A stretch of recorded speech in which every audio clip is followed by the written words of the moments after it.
Good morning, madam. I am Hercule Poirot. Caroline Hubbard. What can I do for you, Mr. Poirot? I am the bearer of unfortunate news. It's obvious with all the commotion that something has happened. Madame Hubbard, I am afraid your neighbor, Monsieur Ratchet, was murdered last night. Oh my God! I knew it! I knew it! I would like to ask you some questions, but first, may I inspect your room? Of course, yes, you must. That's the right answer. Madame, please tell me about last night. The murderer was right here in my compartment. I woke up. All in the dark it was. I was just so scared I couldn't scream. I pressed the call button. I pressed and pressed. I heard footsteps running in the corridor, then a knock on my door. "Come in," I screamed. And I switched on the lights at the same time. And would you believe it? There wasn't a soul there. You think he went back into the other compartment? How do I know where he went? I had my eyes shut tight. The conductor came in. I told the man what had happened, and he didn't seem to believe me. I asked him to search the room, but he found nothing. I told the conductor to look at the door between the compartments, and sure enough, it wasn't bolted.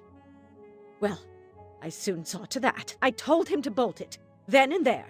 How is it you didn't bolt the door between the two compartments? But I had. Well, as a matter of fact, I asked that Swedish lady, Olsen, Greta, if it was bolted, and she said it was. How was it you could not see for yourself? I was already in bed, and my toiletry bag was hanging on the hook of the door. I couldn't see the latch from where I was. What time was it when you asked her to do this for you? Oh, it must have been around 10:30 or 10:45 p.m. She'd come along to see if I had an aspirin, but instead of opening my door, she opened Mr. Ratchet's door by mistake. He said something quite rude. "Not a chance, lady, you're too old." It shocked her.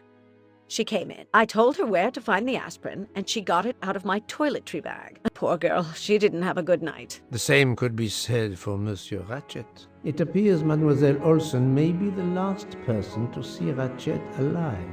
Is this your handkerchief? No, not at all. Yet it is embroidered with an initial H, like your name. I don't care. It's not mine, and I would certainly never buy something so impractical as that frilly thing. Are you a smoker? No, definitely not. Filthy habit. I have not finished inspecting your room. If you don't mind, Another delightful trophy for my collection.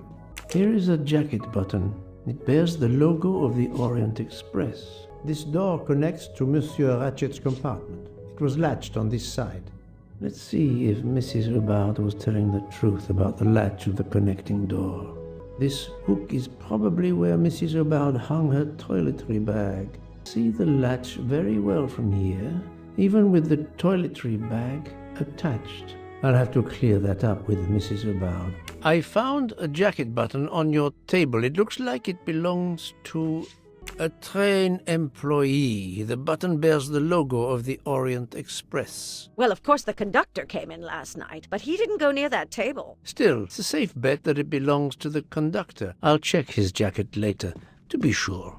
Mrs. Hubbard, you told me that the door connecting the two compartments was closed, correct? Yes, it was, as I told you. I was already in bed and my toiletry bag was hanging on the hook of the door. I couldn't see the latch from where I was. That's why I asked Miss Olsen to check if it was closed. Are you sure everything you've told me is accurate, Madame Hubbard? Of course. I have an excellent memory. Mrs. Hubbard, I tested putting your toiletry bag on the door hook as you told me. From your bed, you can easily see the latch on the door. The toiletry bag does not hide the latch at all. Are you saying I'm lying? It may have been stuck somehow in a different position, or I may not have seen it in the darkness. Or I didn't think to look, you irritating man. Details matter, madame. A man has been most savagely murdered. You will excuse me if I attempt to separate the truth from the false. Forget my toiletry bag and focus on who entered my compartment. Probably after killing Mr. Ratchet. Madame Hubbard is a force to be reckoned with, but I suspect I'm not done with her. Thank you for your assistance, madame. Monsieur Michel, I must ask you a few questions if you don't mind. I will do everything I can to help. First of all, tell me about yourself. Very well. My name, as you know, is Pierre Michel. I am from Calais. I've been with the company for over 15 years. Thank you. Et voilà. I would like to reconstruct with your help the events of last night. Monsieur Ratchet retired to bed. When? Almost immediately after dinner, sir.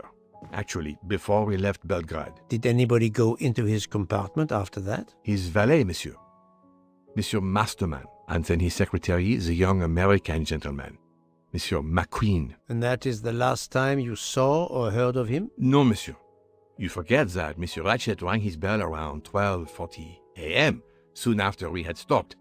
I knocked at the door, but he called out in French, "Ce n'est rien, je me suis trompé." I then left to answer another bell that had just rung. Where were you at 1:15 a.m.? I was sitting on my little seat at the end of the car, facing up the corridor. Are you sure? I left a little after 1 a.m. to speak about the snow with my colleague Jean in the bar car. I came back later. There was a call. I remember speaking to you. Indeed, I remember. Carry on. It was the American lady, Madame Hobart. She thought she saw a man in her compartment. Then, around 1:50 a.m., I made the bed for Monsieur Ratchet's secretary, Monsieur McQueen. He had spent the evening talking with the English Captain Arbuthnot. At 2 a.m., I returned to my place and stayed there until dawn. What is the last station where we stopped? Vinkovsky. Could someone have come on board?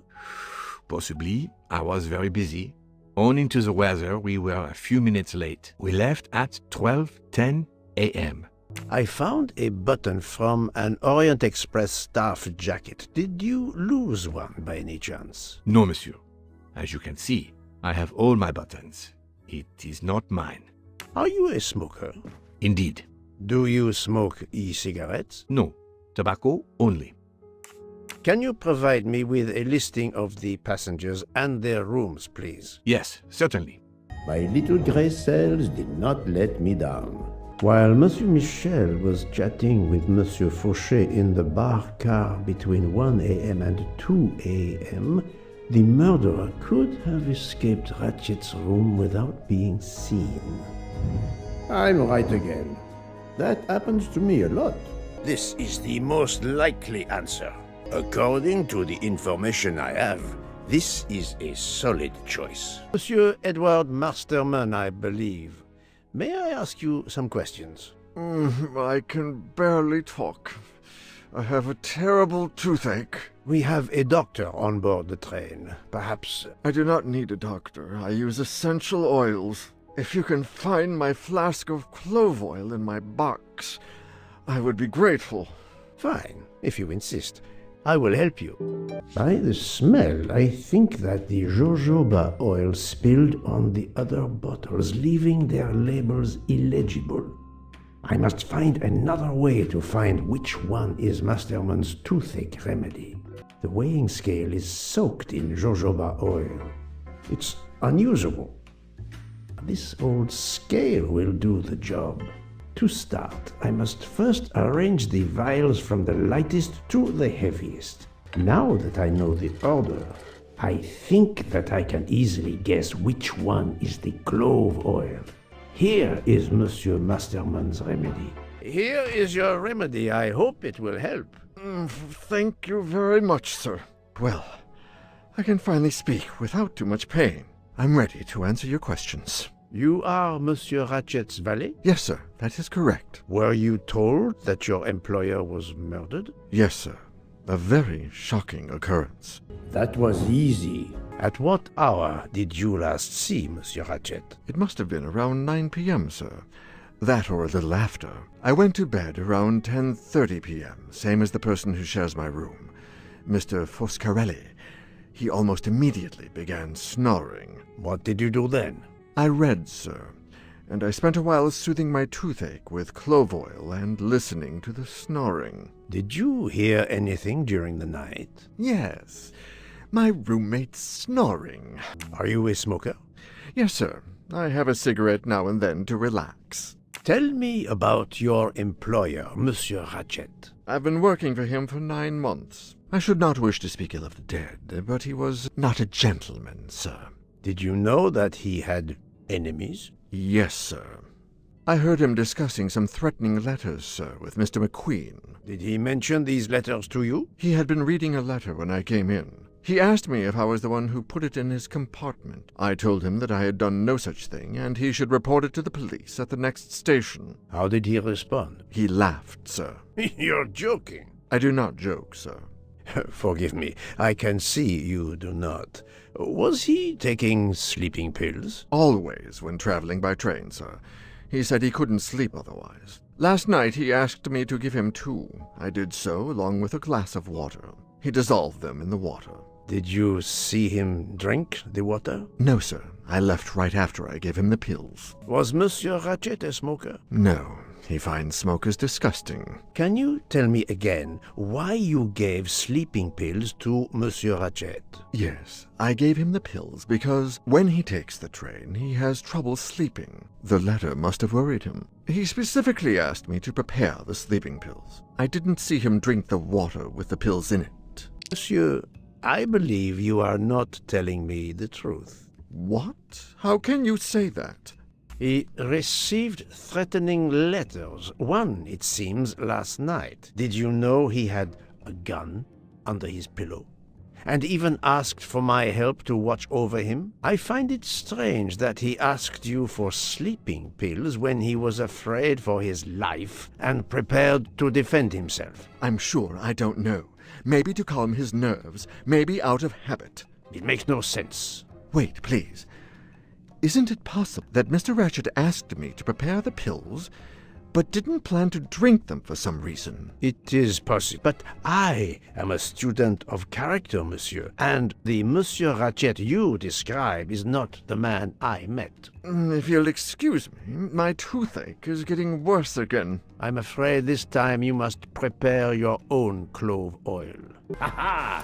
Golden moustache. I believe I am addressing Monsieur Hector McQueen. Guilty as charged. I beg your pardon. Oh, sorry. Just an expression. My father used to say it. You must have had an interesting childhood. I am Hercule Poirot. No need to be modest. You're a detective. You are Monsieur Ratchet's secretary? I am Mr. Ratchet's secretary. Just over a year. I mainly take care of translating certain texts for him. Mr. Ratchet only speaks English. Prepare yourself for a shock. Your employer, Monsieur Ratchet, is dead. So they got him after all. What do you mean?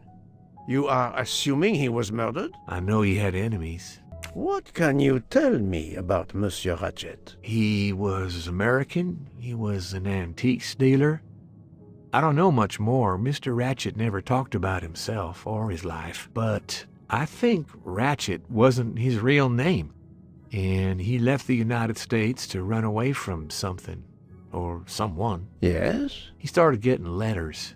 Threatening letters. Do you still have them? I have one. Did you know that Monsieur Ratchet had asked for my help? Asked you? No, I didn't know. He knew he was in danger. When did you last see him? Last night around 10 o'clock, I should say. Did you like your employer, Monsieur McQueen? No, I did not. He was, I'm sure, a cruel and dangerous man. Can you tell me your movements last night? I went back to my compartment. I read a little. In Belgrade, I went out onto the platform to smoke, but it was cold. I quickly went back in. I then went to Mr. Ratchet's compartment to take some dictation for him. I left around 10 o'clock. I saw Captain Arbuthnot. We ended up chatting in my compartment. Then we went out on the platform to quickly stretch our legs at Binkovsky. He left around 2 o'clock. Thank you. I will need to check Monsieur McQueen's story with Captain Arbuthnot. I found a diary in Monsieur Ratchet's safe. Did you know about it? I kept a business appointment book, but I know he had a personal diary as well. That looks like it. Are you a smoker? Yes, I smoke cigarettes. I've tried to quit, but no luck. Was Monsieur Ratchet a smoker? No, he hated the smell of smoke. Can you give me this letter, please? Of course, here it is. Come to Poirot, my exquisitely sculpted friend. The murderer may have impersonated Ratchet by calling Monsieur Michel to make it seem that Ratchet was still alive at 12:37 a.m. My little gray cells did not let me down. I'm right again. That happens to me a lot. This is the most likely answer. According to the information I have, This is a solid choice. So, my friend, have you found our killer? Not yet, but I will tell you what I have learned. Please. Our assassin could have gotten on the train at Vinkovsky disguised as a conductor, entered Ratchet's room, and killed him. Then he walked out through Madame Hubbard's connecting door, where he lost a button from his jacket. He had to wait for Monsieur Michel to be absent. He waited too long. The train had left the station. He was trapped aboard. Indeed. He had opened the window to make it look that he'd escaped that way. However, if he waited till the train stopped again due to snow, his footprints would have been found. The murderer is still among us. On the train. There's a problem with the second-class toilets. What now? All morning passengers have been complaining that the door is locked, so I went to check. I knocked, but no one answered. I didn't think I should open it without speaking to you first. You did well, Monsieur Michel. Lead the way. I used my master key. But who is she? Is she alive? She is breathing. Then if she isn't dead, isn't she our murderer? That, my friend, is what we must find out. Miss, can you hear me? She's breathing. Her pulse is strong. There is no sign of physical violence. This woman is sleeping very soundly. The ticket reads Joanna Locke, traveling in compartment 105. This woman is sound asleep. Given her location, I would say she has been drugged and deposited here. Well, at least it's not another murder on my train. The train is, of course, full. Monsieur, the list I gave you indicates that Hildegard Schmidt shares her compartment. I will want to talk to her later. For now, we will concentrate on this mysterious young lady. Let's return her to her more comfortable bed. Good idea. Pierre, locate this woman's room and fetch the doctor. Yes, sir. I will question her when she wakes up. Please, let me know what you learn. Mademoiselle Locke's compartment is 105. I suggest we return her to her more comfortable bed. Yes, hopefully she will awaken soon. A cup of tea with white residue at the bottom. A briefcase and a wagon-lit conductor's jacket. And a button is missing. So, Poirot, any luck so far?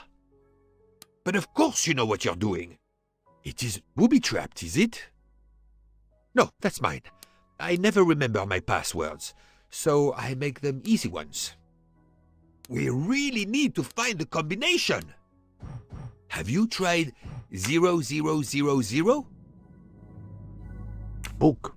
Silent like a mouse, please. I'm sorry. You're right. I'll be quiet now. You need to concentrate. I will not utter another word. Not one. Book. There will be another murder on the Orient Express in a moment. This badge says that Joanna Locke is an American detective with the Berkshire Police Department in Massachusetts. An American police officer? Oh. Her driver's license confirms her identity. She is American. These are fake IDs. It's certain. She has a gun. Come, Poirot. Criminals are often known to carry one. Ratchet was stabbed, not shot. But then why take it on the train? Mademoiselle Locke seems very interested in our victim. Of course. She has studied her target. Possibly. The stuffed animal is the same as in the photo found at the crime scene. What a coincidence. Mademoiselle Locke appears to have been investigating Monsieur Ratchet. Look, she's waking up. Thanks to you, I would not be surprised if our murder victim were also waking up. What? Oh, my head. What's all the yelling about? Who are you? Give me a good reason why you should not be in handcuffs. I can give you a reason, Book. Whose handcuffs will we use? I have none. Do you? Well, You are Joanna Locke, mademoiselle? Yes, Joanna Locke. I'm a detective, Berkshire, Massachusetts Police. I have found your credentials, mademoiselle. And I know who you are. Mr. Poirot. Then, if the introductions are complete, perhaps the explanation may begin. I'll try. It's simple, really. I'm on the trail of a murderer. I had just been promoted to detective after 5 years on patrol. It was my first time on a major case. It had been a month since Daisy Armstrong was kidnapped. The Armstrongs were desperate for some sign of hope. I was there only for paperwork, to fill in some blanks. The investigation is now part of a pile of investigations, and my captain sent me here just to dot some I's and cross some T's. The crime was audacious. How could the kidnapper know which was the window of Daisy's room? No, they could use a ladder to reach it, and no, they could enter the room without being seen. The misspellings are clearly on purpose, and they didn't return the child when the ransom was paid. How could the child be taken with so many people in the house? I can't imagine the pain her parents felt when they realized Daisy was gone. How are they going to feel when they realize I have no answers for them? Only more questions. That's why I'm here. A damn computer glitch. Or somebody pushed delete instead of save. Whatever happened, we lost the nanny's deposition. So my entire contribution to the investigation is to take it again. The phone record of the night of the kidnapping. The last call was for 911. A topographical map. Often more important than a road map in these mountains. Good evening, Colonel Armstrong? Yes. You're the detective they phoned about. Joanna Locke. I don't remember you. I'm newly assigned to the case. It's about time more detectives were involved. My wife, Sonia, she hasn't been herself. Every day is a waking nightmare for us. Tell me you've uncovered something new. I'm here to speak to your daughter's nanny. There was a computer problem. Her earlier statement has been lost. Oh, I see. We had hoped. Well, do as you wish. I won't be far if you need me. Their fairy tale became a nightmare. How are you doing?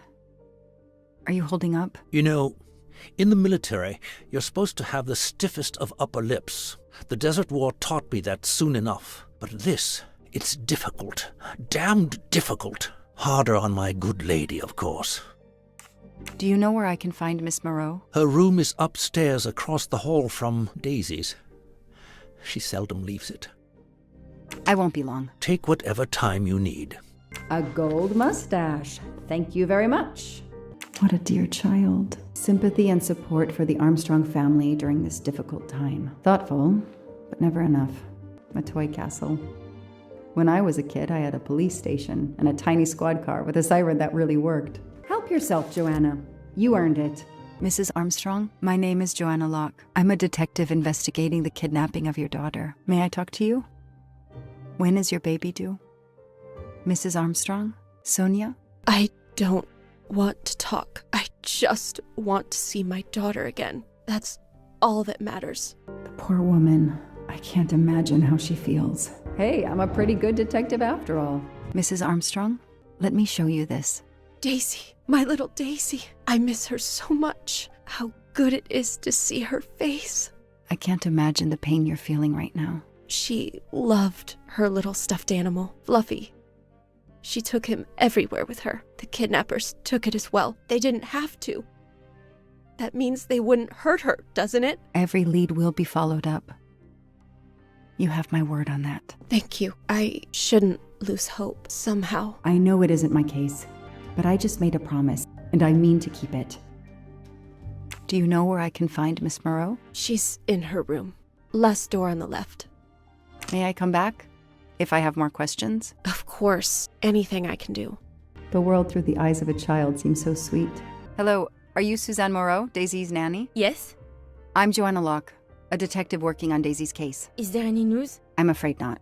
How can I help you? I'm really sorry. I'm afraid I have to take your statement again concerning the evening of Daisy's disappearance. There was a computer problem. Your statement was accidentally deleted. Of course. I want to help any way I can. Tell me about that night in your own words. The Armstrongs had a party to raise money for a museum, I think. Mrs. Armstrong is on her board. I was in charge of Daisy. I stayed with the little one all evening, playing with her and reading books to her. She couldn't sleep with all the noise and the comings and goings. When did you notice Daisy was missing? I was only gone 5 minutes to phone my mother. She's in the hospital. When I returned, Daisy wasn't in her bed. I thought she might have gone to look at the party, but then I saw the ransom note on her pillow. I screamed and screamed. I couldn't stop. Did you notice anything unusual before that? I was with Daisy all evening. Finally, she fell asleep. I didn't see anyone else or notice anything in particular. Do you have any idea who did this? No! I can't see who could have done such a horrible thing. The Armstrongs are such good people. Like my own family. Thank you for giving me your statement again. I'll get back to you if I have any questions. I won't be far. Okay, I have Suzanne's statement. But her answers need some checking. Lyon, in France. What a lovely looking city. A toy train.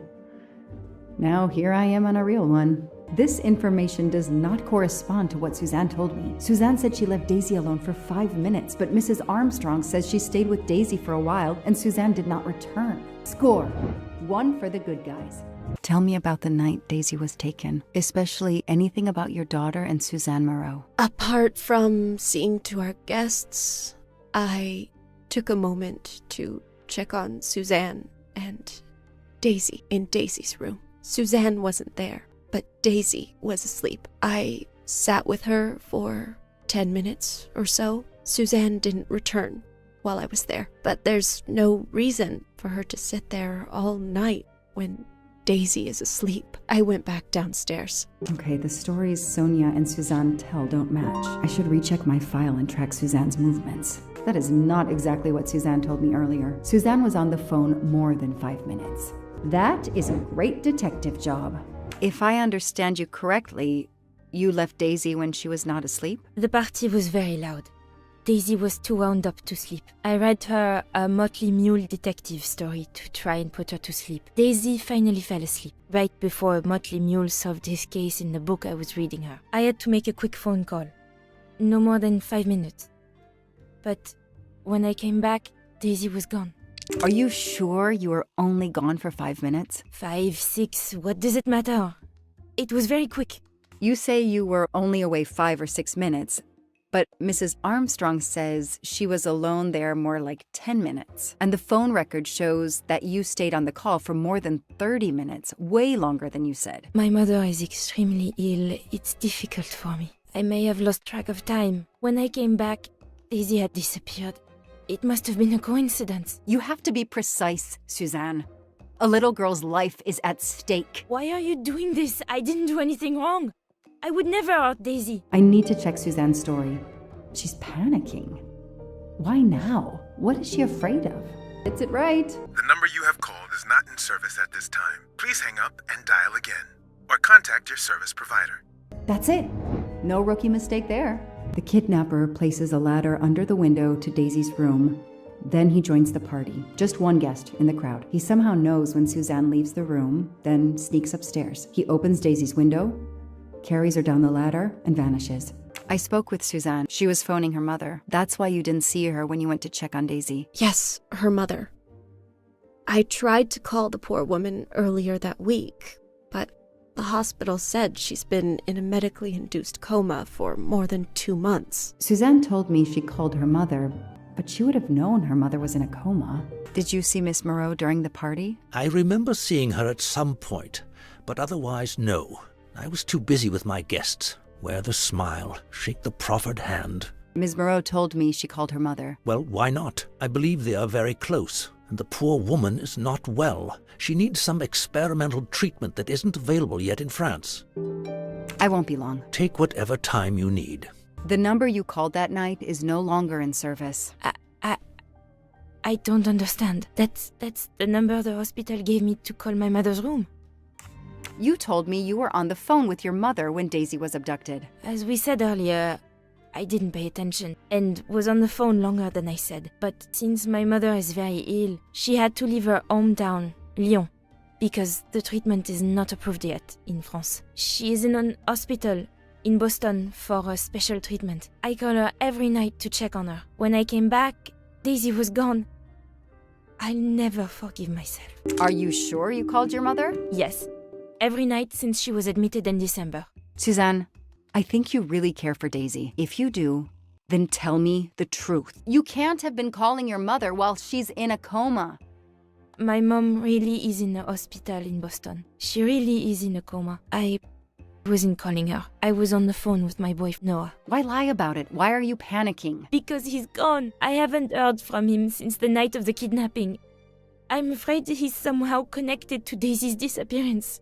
That he was just using me somehow. But I swear I talked to him. Yes, for more like 30 minutes that night. So he couldn't have kidnapped Daisy at the same time we were talking. But he could have kept you talking so someone else could take Daisy. Yes, you can see why I lied. Can't you? I was afraid you'd suspect me of having something to do with it. You can understand that, can't you? Suzanne, I want to believe you, but you've made it harder to find Daisy. Do you realize that? Oh my god. What have I done? What's most important is not what you've done, but what you do now. Go. I'll be back to talk to you. No more lies, Suzanne. For Daisy. No more lies. Noah. The name might lead us to that little girl. I am on this case now, whether my captain wants me to be or not. A card from the florist. It's signed N. Huh. What's in the glass case? Oh, big surprise. Glasses. I expect Suzanne must have gone through a lot of tissues these past weeks. An Eiffel Tower keychain, but no key. Small jewelry box. By the size, I'm guessing earrings. Why put a key in a jewelry box? Okay, Suzanne. Let's see what you haven't told me. I can see why Suzanne didn't tell me everything about this, Noah. It's clear when he disappeared that she realized something was very wrong. I imagine these flowers must have been beautiful. Who gave them to you? The gardener. They're getting pretty wilted, but I hate to throw them away. Tell me about your boyfriend. Have you been together long? My boyfriend? Why? He doesn't have anything to do with this. Please, Suzanne, the sooner you answer my question, the sooner we'll be done. His name is Noah Garrity. I met him at a Lunar New Year party in Great Barrington. He is a kind and caring person. Although, well, I miss him. He had to go away on business. He should be back. Know anything about Miss Moreau's boyfriend? Her boyfriend? I know she went out with someone for a while there. More recently, I saw a man in a 4x4 who would pick her up on her nights off. He never got out of his car, just waited for her. She did seem to spend more time than usual on the phone these past few weeks, but she worked hard. We weren't going to begrudge her what free time she had. Since the abduction, she keeps pretty much to herself. I won't be long. Take whatever time you need. These tire tracks could well be from Suzanne's boyfriend's 4x4. Score. 1 for the good guys. Tread marks of a 4-wheel drive vehicle were found outside the garden on the night of the kidnapping. Noah drives one, doesn't he? Where is he, Suzanne? If you know anything more about him, you have to tell me. I know what you're thinking, but it's impossible. He was very nice to me. He never did anything to make me suspicious. We went out to eat, to the movies. Just like a normal couple. He's not the only man in the Berkshires who drives that kind of car. It says detective on your badge. Prove she's lying. You really didn't notice anything strange about Noah until he vanished? He could get moody at times, as if he had a lot on his mind. In your diary, you say that Noah took you to a cabin in the mountains on Valentine's Day. You read my diary? I'm sorry, but we have to find Daisy. We both want that. So yes, I looked in your diary.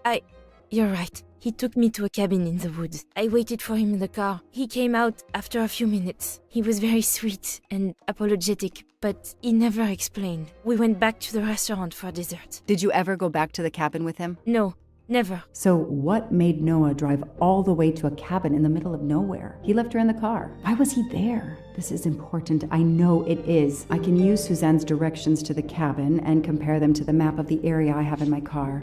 Thanks to the information Suzanne gave me, I should be able to find the cabin on this map. I've got it. The cabin has to be here. I have to find that cabin. I hope I'm not too late. Okay, here is this famous cabin. Let's investigate. That window is too high to see through. Shiny facial hair. The good news is that it's gold. That barrel is sturdy enough. I could climb on it. It's Daisy's plush toy. If Fluffy is here, the kidnapper has been here. I have to get inside this cabin. A maul for splitting wood. Perfect for attacking doors. Look at that. A broken door to investigate. No need for a warrant. Some people seem to have played here before. Some boxes. I wonder what they were used for. A lot of tools. I guess somebody noticed the cabin was about to fall down. It's Fluffy, no doubt about it. I've earned a gold mustache.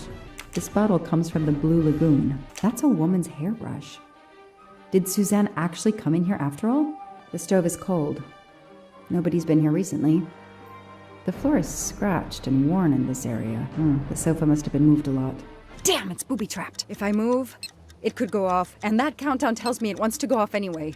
Since I'm telling this story to you, Mr. Poirot, you should be able to deduce I didn't blow myself up. Let's see if I can remember how I defused the bomb. That should do it. Wow, I wonder if that's how close it was. This would have ended my investigation right here. These rods are heading towards the canisters. It must be the trigger for the explosion. I smell a strong, sweet smell. Damn. I think these are filled to the brim with diethyl ether. Incredibly flammable. It looks like the kidnappers wanted to utterly destroy this place and whoever opened this hatch. A wooden crate? I have to open it. Oh no. Daisy. No. I called in my discovery of the body. Then there was nothing I could do except protect the site for forensics. The forensics team arrived an hour later, cordoned off the cabin with crime scene tape, and went to work, looking for physical evidence, fingerprints, testing for fluids, DNA, any clues science can uncover. They removed Daisy's body. The autopsy would take place in the morning. But I had one more stop to make. Oh no! That night, I swore to find the monster who killed that child. Ratchet, on train, saw me? How? Daisy. She was awake? Then she collapsed again. I take the responsibility. She was weaker than I realized. Oh. Lie still while I examine you. Pupils dilated? I'm all right. You are far from all right. You have been heavily sedated. Your pulse is very weak. I have to finish my story. Ratchet can't escape again. Can't escape. Have no fear of that, mademoiselle. Ratchet will not escape. We must hear her story. This woman needs rest. I will let you know when she is recovered enough to continue. But I warn you, it will be some time. I understand, Doctor. Thank you. I have completed my preliminary examination of the deceased. I think that it will interest you. Indeed it will. And I have other witnesses to interrogate. You are right. Let's not put this poor woman in danger. There will be plenty of time for her to finish her story when she has recovered. By all means, tell me the results of your examination. That's the right answer. Can you estimate the time of death?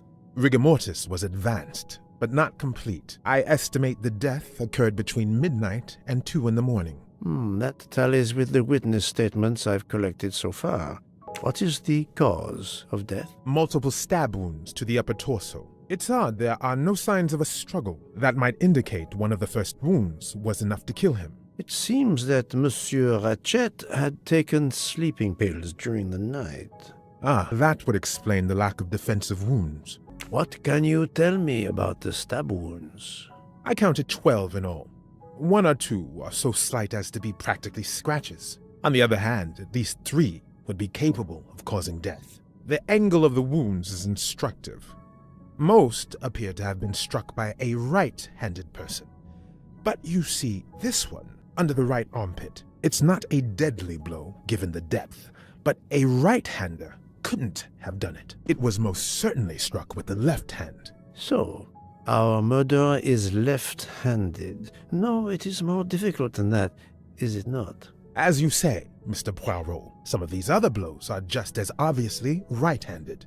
Do we have a first and second murderer, as the great Shakespeare would put it? The first murderer stabs his victim and exits left, turning off the light. Then a second murderer comes in the dark, does not see his or her work has been done, and stabs a dead body. Magnificent. You think so? I'm glad. It sounds to me a little like nonsense. Mr. McQueen and Mr. Masterman told me that Monsieur Ratchet didn't smoke. Can you confirm this? I can't say without a more extensive post-mortem. Thank you, Doctor.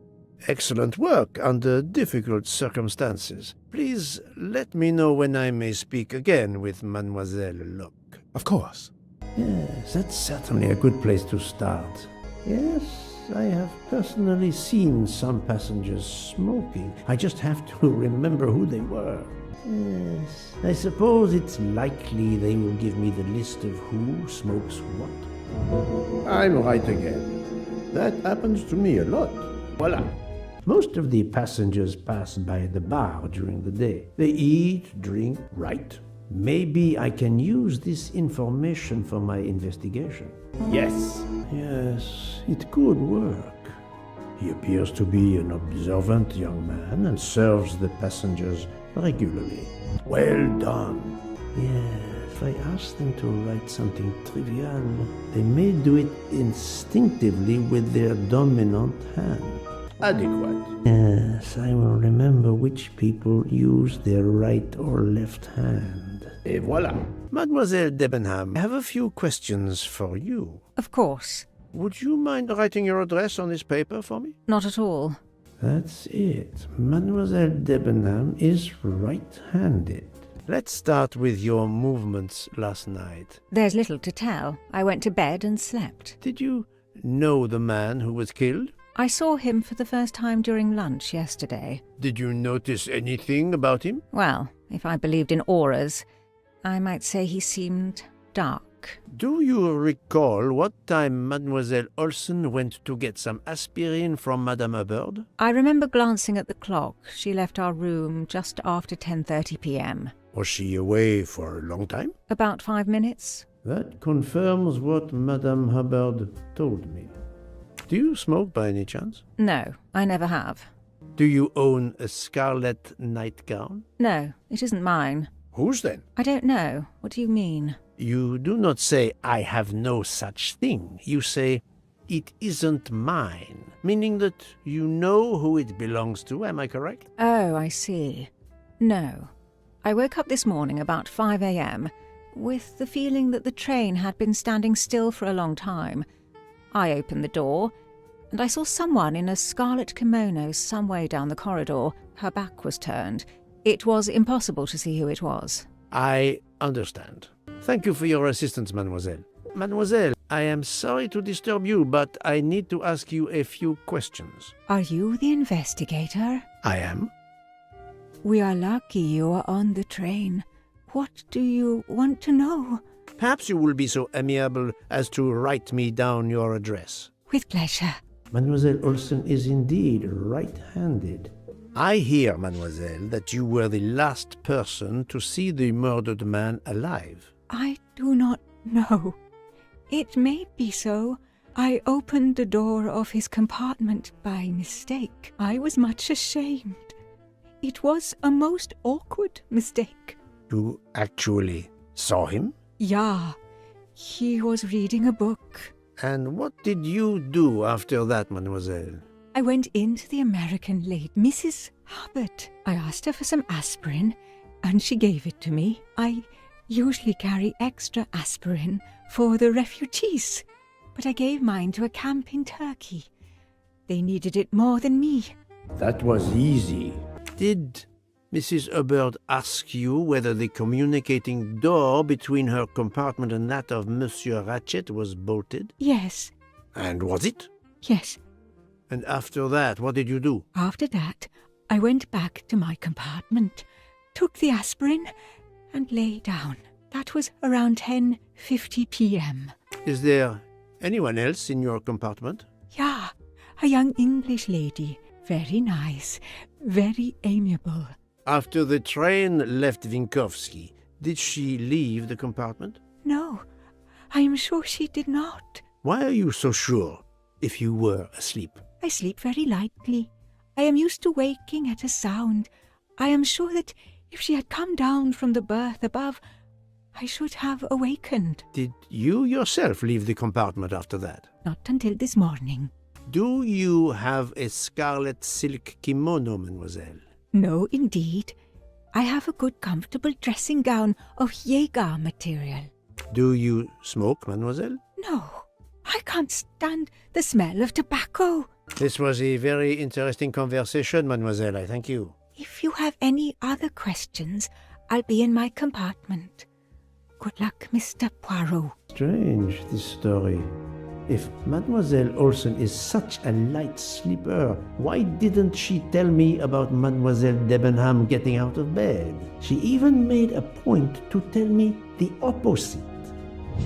My little grey cells did not let me down. Oh, brilliant. That's the right answer. I'll observe her instead. I'll keep an eye on them instead. Monsieur Fauchet, may I disturb you for a moment? Of course. How can I help? It is, of course, about the murder of Monsieur Ratchet. Can you tell me your movements last night? I understand. Yesterday evening, I took a break at Vinkovsky station with Hotaru. We then went to our quarters in the staff accommodations, a section of the luggage car. Freya was there, reading, and I went to bed right after. Freya is there now, I think, and Hotaru is in the kitchen. They can verify my story. What time was this? 11:30 p.m. or a bit after. The snow is beginning to fall heavily. I see. Thank you. Can you write your address on this paper, please? You want to pay me a visit? Who knows, Monsieur Fauchet? He is right-handed, there can be no doubt. Are you a smoker? I'm trying to quit, but yes. I'm now down to just 1 pack of cigarettes a week. If you're looking for a heavy smoker, you should talk to Hotaru. Thank you, Monsieur Fauchet. I'll come back to you if I have more questions. Come to Poirot, my exquisitely sculpted friend. So, Poirot, I hope you are progressing in your investigation. I have not finished yet, but it is progressing, yes. I still have many questions that must be answered. I'll report to you as soon as I can. You can never have too many of these.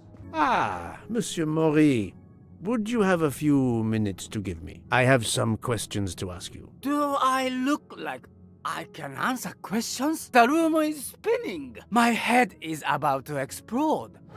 You were celebrating last night? Celebrating when Freya always wins. Ah, what am I saying? If you want my answers to your questions to make sense, help me recover. You see there, the magnet on the fridge. That is my special recipe. I call it my day after survival tonic. If you could make me my special tonic, I might survive long enough to answer your questions. Jean knows the recipe very well. He can help you with the preparation. Very well, Monsieur Maury. If I must, I must. I will make you your day after survival tonic. Easy. I'm missing half of the tonic ingredients. I have all the ingredients for Monsieur Maury's tonic. I have to go and see Monsieur Fauchet so he can prepare it for me. Monsieur Fauchet, may I disturb you for a moment? Of course. How can I help? Monsieur Fauchet, I need your help to prepare a cocktail. What is this phrase? This is music to my ears. What can I fix for you? A mojito? A gin and tonic? Or perhaps a martini? Shaken, not stirred? It's not for me, but for Monsieur Maury. Ah, his day after survival tonic. Unfortunately, I know it well. Here is everything that was listed on the magnet. Excellent! I can take it from here. Mr. Poirot, I'm uncertain about the lemon juice. Is it half a lemon or a full lemon for the recipe? Half a lemon. I can't remember if Hotaru prefers it with ginger or without. Do you remember? I can assure you that he will want the ginger. There you are, sir. Hotaru will be himself again. Excellent. Thank you very much. Here you go, Mr. Maury. I hope this will help you. Thank you very much. Please give me a moment. While this takes effect, it will be a while, I'm afraid. But I will not move from the kitchen. Since I have to wait, do you know where I can find Mademoiselle Nielsen? She is in the staff quarters in the luggage car. If the door is locked, John will have the key. Thank you. I will return. I hope you have a speedy recovery. Monsieur Maury told me that you are the one who has the key to open the luggage car door.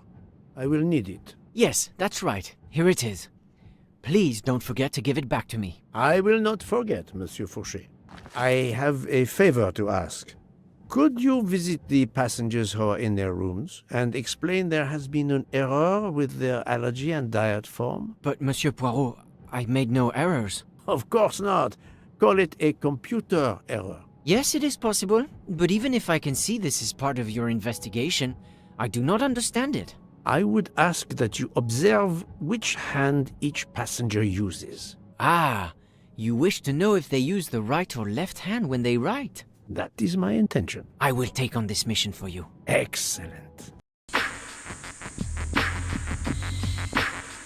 Like a bullet from a gun, she arrived on the scene. A young detective who doesn't know the meaning of the